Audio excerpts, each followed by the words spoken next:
Now, para-athletes over the years have represented Jamaica with distinction, and there are some new faces ready to take up the mantle and continue in the same vein of excellence. Here's Denise Walters.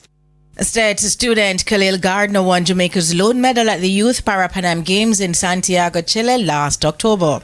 Gardner, who also competed in the shot put event, bagged a bronze in the F57 javelin throw. For his exploits, he is the RGR Gleaner Sportsman of the Year for para sports. It's been a great thing for me, really, because other than the sport that I love, you get to travel the world and exposure is great. Para-archer Michaela Brown is the RGR Gleaner Sportswoman of the Year for para sports.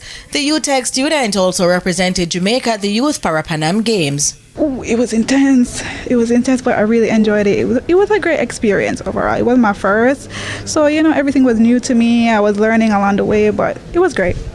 One sport that is growing tremendously and not just for able-bodied athletes is archery.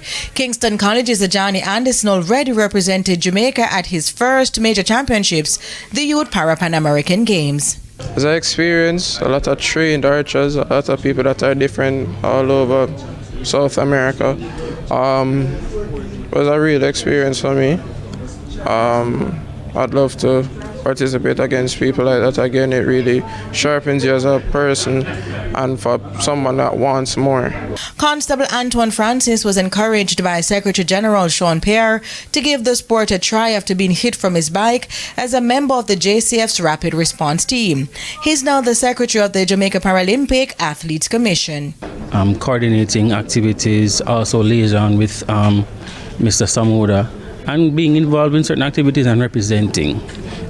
Seeing where issues there are for persons with disabilities in terms of access, information, opportunities. We try to seek those out and get relevant persons the opportunity to be a part of that.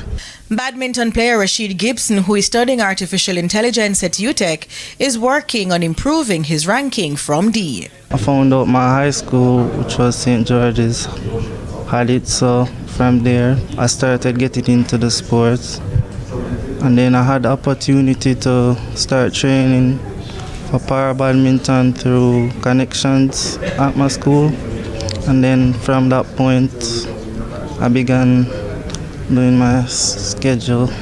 They were among a group of para-athletes and members of the Jamaica Paralympic Association who paid a courtesy call on Governor General Sir Patrick Allen at King's House on Tuesday in celebration of Paralympic Day set for Wednesday. In 2023, Sir Allen proclaimed March 11 Paralympic Day. Denise Walters for TVJ Sports.